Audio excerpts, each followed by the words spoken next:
Hallelujah, खुदा यीशु मसीह के अजीम और प्यारे नाम में मेरी तरफ से आपको बहुत बहुत सलाम। मैं नावीर आपके साथ मौजूद हूँ और आप देख रहे हैं प्रोग्राम हमारा कल हमारे बच्चे। जैसे कि ये आपका फेवरेट प्रोग्राम है, आप इस प्रोग्राम को लाइक करते हैं और बड़ा ही अच्छा फीडबैक देते हैं। हम खुदा उनकी शुक्रगुजारी करते हैं, बेहद आपके भी मशकूर हैं कि आप इस प्रोग्राम को लाइक करते हैं। और आज प्रोग्राम के आगाज में उन तमाम पेरेंट्स की शुक्रगुजार हूँ जो अपने बच्चों को यहाँ पर भेजते हैं, डेली बाइबल क्लासेस को लेते हैं, खुदा के कलाम को सीख रहे हैं। और हम खुदावंद की शुक्रगुजारी करते हैं कि यहाँ पर हम बच्चों को म्यूजिक भी सिखाते हैं। वो तमाम बच्चे जो यहाँ पर आकर म्यूजिक सीखते हैं और वो आगे से नए गीतों को भी सीख रहे हैं। हम खुदावंद की शुक्रगुजारी करते हैं कि खुदा ने हमें ये अच्छा प्लेटफॉर्म दिया है जिससे हम सीखते और सिखाने का अमल जो है वो जारी रखे हुए हैं। मैं आपके साथ एक वर्स शेयर करना चाहती हूँ। यसाया उसका 41वां बाब उसकी 10वीं आयत कलाम मुकद्दस में यूं लिखा है, तू मत डर क्योंकि मैं तेरे साथ हूँ, हरासा ना हो क्योंकि मैं तेरा खुदा हूँ। मैं तुझे जोर बख्शूंगा, मैं यकीनन तेरी मदद करूंगा और मैं अपनी सदाकत के दाहिने हाथ से तुझे संभाल लूंगा। आमीन। खुदावंद की शुक्रगुजारी करते हैं इन तमाम वर्सेस के लिए। और ये ब्लेसिंग है और ये खुदावंद की मदद है। खुदावंद के प्रॉमिस अब से हमेशा तक हमारे साथ जारी रहेंगे।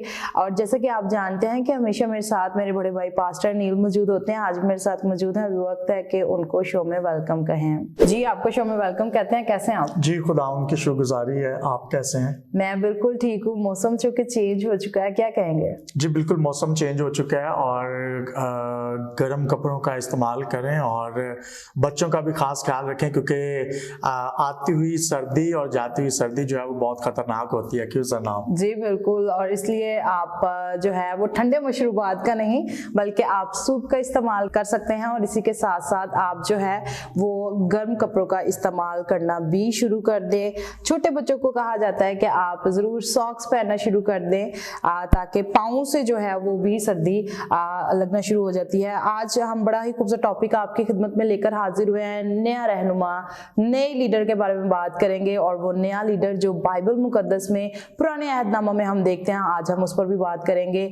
सो अभी वक्त है हम अपनी आंखों को बंद करें, सरों को झुकाएं और दुआ मांगें।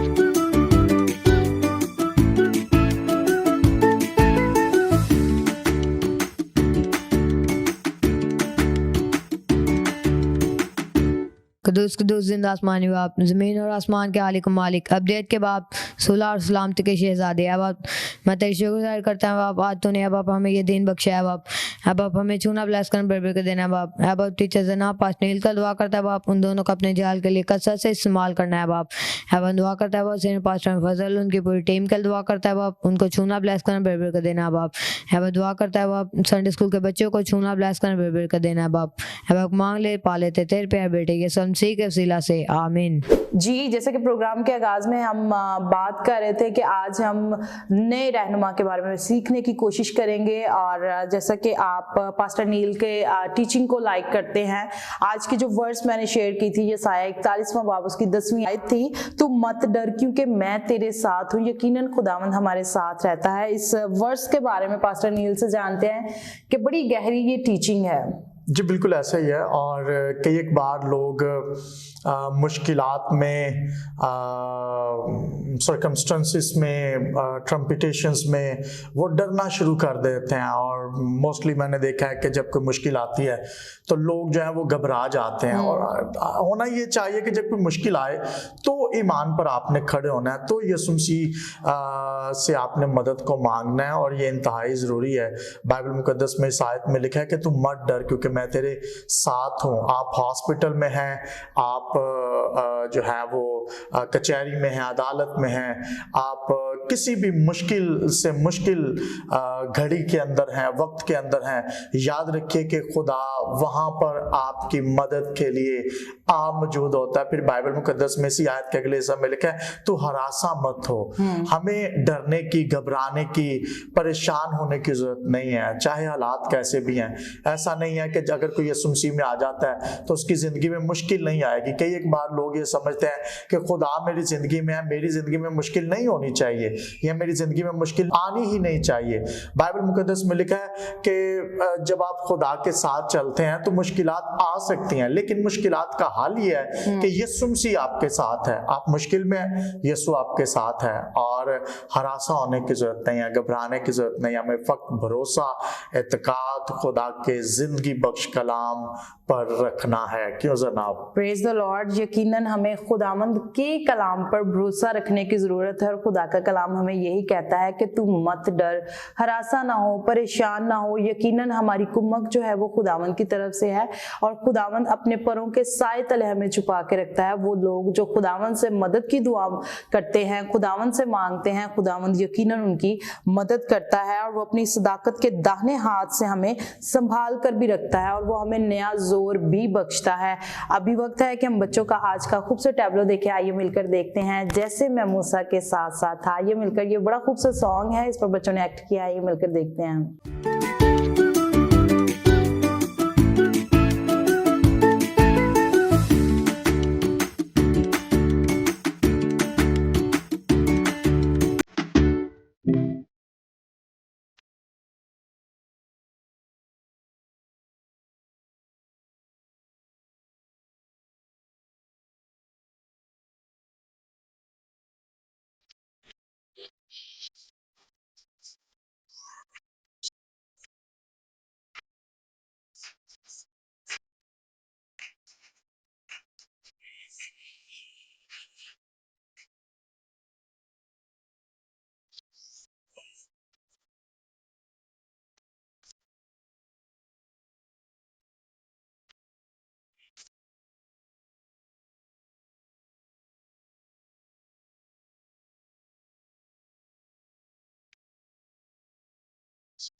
जी, अभी आपने ये खूबसूरत गीत के ऊपर बच्चों के एक्शंस देखे हैं, जैसे मैं मूसा के साथ-साथ था, यकीनन हमारा ज़िंदा खुदा आज हमारे साथ भी है और वो तमाम वादे जो खुदा ने यीशुआ के साथ किए और जो खुदा ने वो प्रॉमिस किए, वो आज हमारे साथ भी हैं। जी, ये आप देख सकते हैं यीशुआ की किताब उसका पहला बाब उसकी जब हम 5वीं आयत पढ़ते हैं तो वहाँ पर भी लिखा है, तेरी ज़िंदगी भर कोई शख्स तेरे सामने खड़ा ना रह सकेगा, जैसे मैं मूसा के साथ था वैसे ही तेरे साथ रहूंगा, मैं ना तुझसे दस्तबरदार हूंगा और ना तुझे छोड़ूंगा।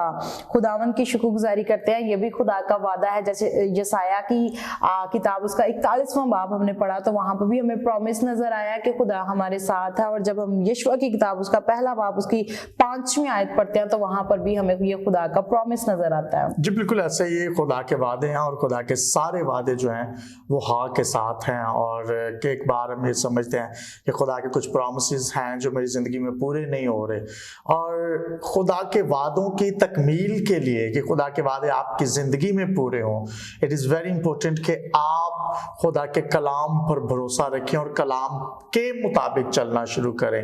कि एक बार हम बाइबल को पढ़ना शुरू कर देते हैं, कि एक बार हम अपने आप से बहुत मजहबी बनने की कोशिश करते हैं, और कि एक बार हम बाइबल मुकद्दस को बहुत ज़्यादा एक ही दिन में ज़्यादा पढ़ने की कोशिश करते हैं, और ये चीज़ें भी हमें यीशु मसीह के पास नहीं ला सकती। करना क्या है, मसीहियत क्या है? आप ज़्यादा बाइबल पढ़ के, ज़्यादा आयात पढ़ के जो है वो खुदावंद के करीब नहीं आ सकते, बल्कि खुदावंद के करीब आने के लिए जब लोग देखें तो आपको कहें कि ये तो यीशु मसीह में से नज़र आ रहा है, यानी आपके चाल चलन से यीशु मसीह नज़र आना शुरू हो जाए।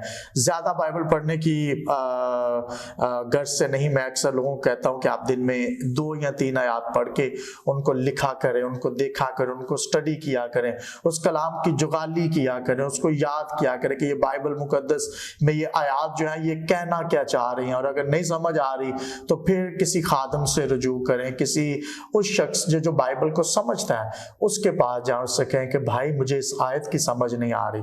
तो अगर आप रट्टा मार के पढ़ते जाएं तो फिर मैं नहीं समझता कि बरकत मिलने वाली है। किताब मुकद्दस मुकाशफे किताब में लिखा है कि इस नबूवत की किताब के पढ़ने वाले, सुनने वाले और इस पर अमल करने वाले मुबारक हैं। तो यीशु मसीह आपकी जिंदगी से रिफ्लेक्ट होना चाहिए, यीशु मसीह नजर आना चाहिए आपके चाल से, आपके उठने बैठने से, आपके चलने फिरने से, आपके बोलने से यीशु मसीह जो है वो नजर आना चाहिए। और मैं ये समझता हूँ कि यही कलाम पर ध्यान रखना, यही इकबालमंदी की राह और यही जो है खुदावंद की कुर्बत में बढ़ने का वाहिद जरिया है। जी बिल्कुल, और इसी के साथ मैं एक वर्स भी शेयर करना चाहती हूँ। जैसे आप कलाम के बारे में कह रहे हैं कि हमें कलाम पर निगाह रखने की ज़रूरत है। जब हम ज़बूर की किताब पढ़ते हैं तो वहाँ पर भी हमें लिखा हुआ नज़र आता है कि जवान अपनी राह किस तरह साफ रखे, खुदा के कलाम पर निगाह रखने से, उसके हुक्मों पर अमल करने से। और जब हम यीशुआ की किताब उसका पहला बाब और उसकी 8वीं आयत पढ़ते हैं तो वहाँ पर लिखा है, शरीयत की ये किताब तेरे मुंह से ना हटे, बल्कि तुझे दिन और रात इसी का ध्यान हो, ताकि जो कुछ इसमें लिखा है उस पर तू एहतियात करके अमल कर सके, क्योंकि तभी तुझे इकबालमंदी की राह नसीब होगी और तू खूब कामयाब होगा। जैसा कि आप सुन रहे हैं और सीख रहे हैं कि हमें किस तरह से इकबालमंदी की राह नसीब होगी, किस तरह से हम कामयाबी और सरफराजी हासिल कर सकते हैं। जैसे पास्टर नील ने कहा कि कलाम मुकद्दस के अगर आप 3 से 4 चैप्टर पढ़ लेते हैं और आप कोशिश करते हैं ज़्यादा से ज़्यादा मैं 1 वीक के अंदर अंदर जो है वो एक बुक खत्म कर लूँ, और अगर आप उस पर अमल नहीं कर रहे, अगर आप उसको समझ कर नहीं पढ़ रहे और आप उस पर पैरा अमल ही नहीं हो रहे, तो उसके पढ़ने का कोई फायदा नहीं है। जब आप पढ़ते हैं तो उस पर निगाह रखें, उस पर फोकस करें, उस पर अमल करना शुरू करें और आहिस्ता आहिस्ता अपनी लाइफस्टाइल को भी चेंज करना शुरू करें, तो ही आपको कामयाबी की राह नसीब होगी। अभी वक्त है कि हम आज की खूबसूरत स्टोरी अदन सलामत से सुनते हैं, नया रहनुमा, नया लीडर। आइए मिलकर सुनते हैं कि वो कौन सा नया लीडर जो खुदा ने चुना था।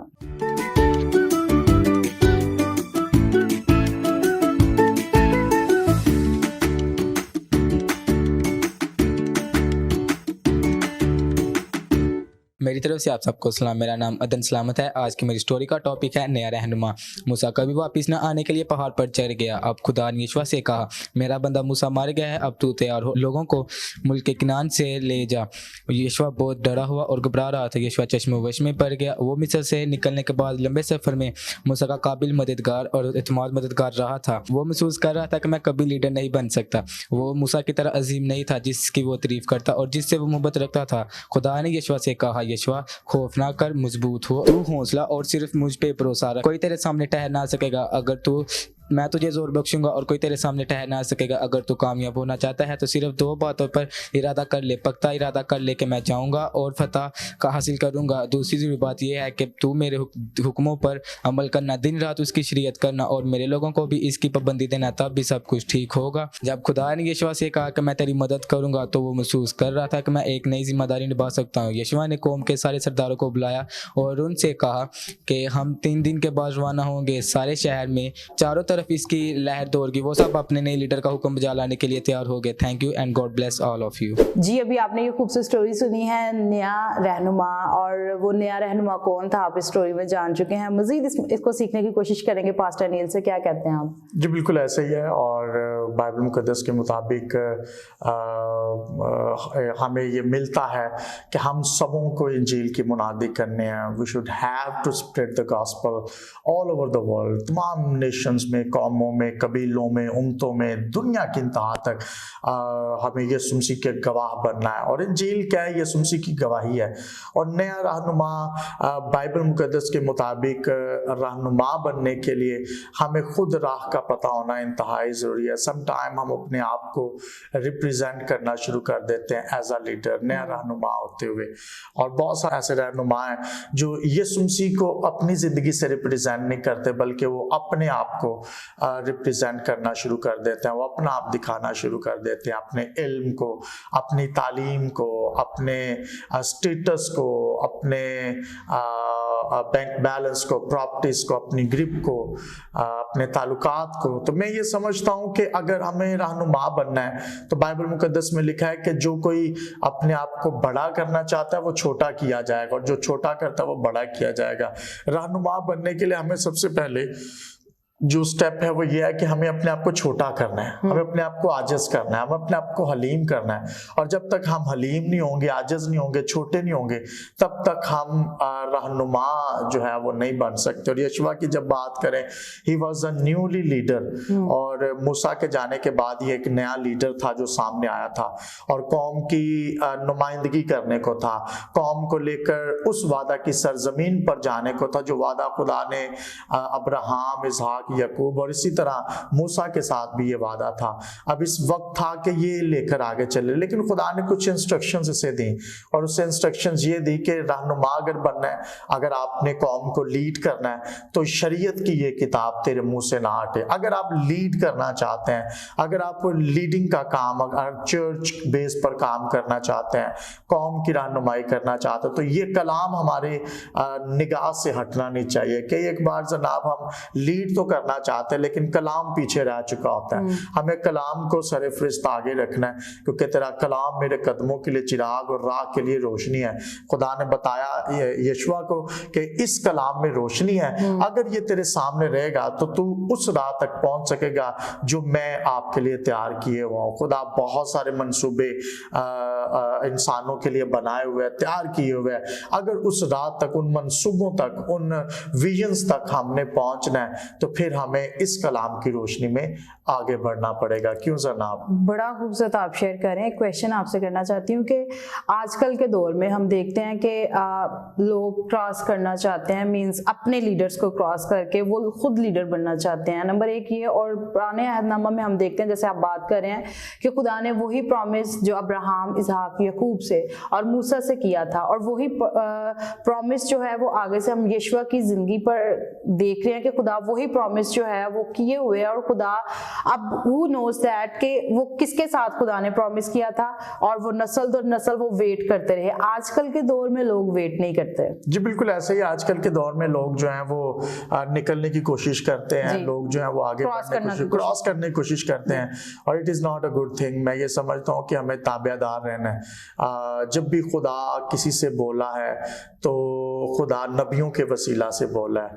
तो अगर हम अपनी ज़िंदगी में किसी को बोलते हुए नहीं देखना चाहते हैं, इजाज़त नहीं देते कोई हमसे हम कलाम हो, तो फिर खुदा आपसे कभी नहीं बोलेगा। खुदा अपने नबियों के वसीला से होकर जो है वो चुनाव का काम करता है, बोलता है। तो इसलिए वेरी इंपॉर्टेंट है कि आप किसी की सुने, क्योंकि दाऊद जब बादशाह था तो और नबी आए और उससे कलाम करने लगे, और इसी तरह ये सिलसिला चलता रहा।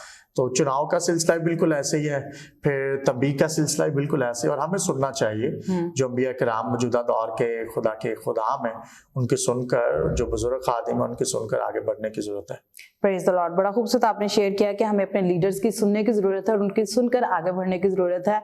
और हम अपने अबाव अजदाद से या अपनी नानी दादी से हम ये सुनते आए हैं। अब मतलब पहले दौर में ये होता था कि बच्चे उनके पास बैठते और बड़ी कहानियां भी सुना करते थे, और वो कहानियां जो है वो उनके माइंड में रहती थी। और आजकल के दौर में ऐसा नहीं है, सोशल मीडिया का दौर है, बच्चे ज़्यादा से ज़्यादा फ़ोन को यूज़ करना पसंद करते हैं। और क्या है कि मोहब्बत जो है वो ठंडी पड़ती जा रही है, क्योंकि पेरेंट्स भी उस तौर से बच्चों के साथ टाइम नहीं स्पेंड करते, और बचपन से ही उनको एक ऐप थमा दिया जाता है कि बस आप इसी के साथ जो है वो दिल लगाएं, और बच्चों का रुझान जो है वो उसी तरह बढ़ना शुरू हो गया है। सो हमें जो है वो बच्चों के साथ ज़्यादा टाइम स्पेंड करने की ज़रूरत है। जो कुछ अभी आप उनके अंदर इंस्टॉल करेंगे, आप देखेंगे चंद सालों के बाद वही उनके अंदर से निकलना शुरू होगा। जैसे खुदा के कलाम को अगर आप भरते हैं तो खुदा का कलाम ही उनके अंदर से निकलेगा। पास्टर नील ने शुरू में कहा कि आपके करैक्टर से पता चलना चाहिए कि आप मसीह के बेटे और बेटियां हैं, और वो कैसे हो सकता है? आपके करैक्टर के वसीला से, आपके कामों के वसीला से लोग जानेंगे कि आप मसीह के बेटे और बेटियां हैं। आज जैसे कि हम अपने म्यूजिक स्कूल की बात कर रहे थे कि हमारे पास जो है बच्चे म्यूजिक सीखने के लिए आते हैं, और मैं ये समझती हूँ कि खुदावंद के नाम को इज्जत और जलाल है। हम कुछ भी नहीं है, जितना कुछ खुदा ने हमें दे रखा है, और यकीनन ये उसके कलाम पर निगाह रखने के वसीला से है। जो लोग खुदावंद के कलाम को पकड़ लेते हैं, उसको थाम लेते हैं, उसके दामन को पकड़े रखते हैं, वो हमेशा बढ़ना शुरू कर देते हैं, और फिर लोग जानते हैं कि आप मसीह के बेटे और बेटियां हैं। मजीद क्या कहेंगे आप? जी बिल्कुल ऐसा ही है, और बहुत सारे ऐसे बच्चे हैं जो म्यूजिक सीखने आते हैं, और माँ बाप को चाहिए कि भी अपने बच्चों को इस तरफ लेकर आए कि एक बार बच्चे जो हैं वो गली कूचों में जो है वो गेम्स में और इस तरह की एक्टिविटीज़ में आगे बढ़ना शुरू कर देते हैं, लेकिन ये अच्छा नहीं है। और रफाकत जो है, बुरी रफाकत जो अच्छी आदतों को बिगाड़ देती है। इसलिए ज़रूरी है कि उन बच्चों के साथ जो गॉडली हैं, जो जिनके अंदर खुदा है, उनके साथ बच्चों की रफाकत होनी चाहिए, और फिर बच्चों को म्यूज़िक की तरफ लेकर आएँ ताकि वो खुदावंद के लिए गाना और बजाना शुरू करें। और फिर इसी तरह आगे चल के बाइबल क्लास है, फिर आगे चलकर बहुत सारी ऐसी एक्टिविटीज़ हैं जिसमें बच्चों को आगे बढ़ने का मौका दिया जा सकता है ताकि वो खुदा में आगे बढ़ सकें और नए लीडर बन सकें। बिल्कुल, और जरूरत है। जी बिल्कुल, बिल्कुल। आई होप सो आज के एपिसोड के वसीला से आपने बरकत को हासिल किया होगा। वक्त है कि हम पास्टर नील की तरफ आएं और उनसे जानें कि आज आपके साथ वो अपनी किस तरह की गवाही शेयर करते हैं और किस तरह से खुदा ने उनको चुना। यकीनन वो भी एक चर्च को लीड कर रहे हैं और एक रहनुमा होते वो क्या कहते हैं। तो जी, जितने भी व्यूवर्स इस वक्त मुझे आइस टिप पर वॉच कर रहे हैं, जहाँ जहाँ मेरी आवाज़ पहुँच रही है, मैं आप सबको ये मैसेज देना चाहता हूँ कि खुदा में बढ़ते रहें। मेरी गवाही बड़ी ज़बरदस्त है, और मैं इन शॉर्ट ये कहना चाहता हूँ कि आप सबों की ज़िंदगी में बहुत सारी गवाहियाँ हो सकती हैं, लेकिन गवाही ये है कि आपकी गवाही कायम रहे, आप यीशु मसीह में मजबूत रहें, कायम रहें। और बाइबल मुकद्दस में यूहन्ना की इंजील में लिखा है कि आप फ्रूट पैदा करने वाले ट्री बने और आपका फल जो है वो कायम रहे। आपने इस तरह से खिदमत करनी है कि आपका फल कायम रहे। डिसाइपलशिप पर काम करें, शागिर्द बनाएं, मेंबर नहीं। हम कई एक बार मेंबर्स बनाना शुरू कर देते हैं चर्च के।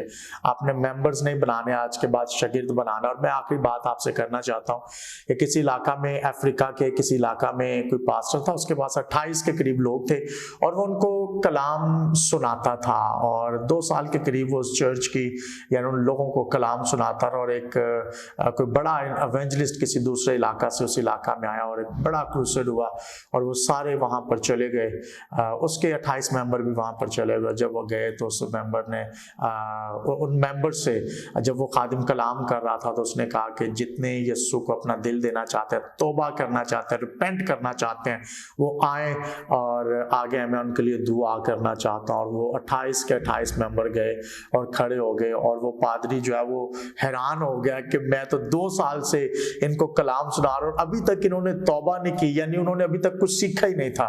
तो फिर उसके बाद उस पादरी ने इरादा कर लिया कि आज के बाद मैंने चर्च के मेंबर नहीं बनाने, मैंने इनको डिसाइपलशिप की तरफ यानी शागिर्दियत की तरफ लेकर आना है। और जब वो शागिर्दियत की तरफ आए तो उसके बाद मेरे अजीजों उन्होंने दूसरों को सिखाना शुरू किया। वो जान गए कि चर्च में बैठा मेंबर फर्क है और डिसाइपल बनना फर्क है। अगर आप चर्च के मेंबर हैं तो डिसाइपल बने, शागिर्द बने। खुदावंद आपके साथ हो। God bless you all. Pakistan जिंदाबाद। आई होप सो आज के एपिसोड के वसीला से आपने बरकत को हासिल किया होगा और आज आपने जाना कि किस तरह से हम मसीह के साथ कनेक्टेड रह सकते हैं और किस तरह से हम मसीह में आगे बढ़ सकते हैं। हमें ज़्यादा से ज़्यादा खुदा के कलाम को पढ़ने की ज़रूरत है और अपने बच्चों पर ध्यान रखने की ज़रूरत है। उनके अंदर ज़्यादा से ज़्यादा खुदा के कलाम को बढ़ने की ज़रूरत है ताकि आने वाले वक्त में वो अच्छे लीडर बने और अच्छे रहनुमा हों और अपनी कौम को लीड करने वाले बन सके। खुदावंद आप सबके साथ हो। खुदावंद आपको बहुत बहुत बरकत दे। फिर मिलेंगे एक नए एपिसोड, नए टॉपिक को लेकर आपकी खिदमत में हाजिर होंगे। देखते रहिए Isaac TV. God bless you all. Pakistan जिंदाबाद।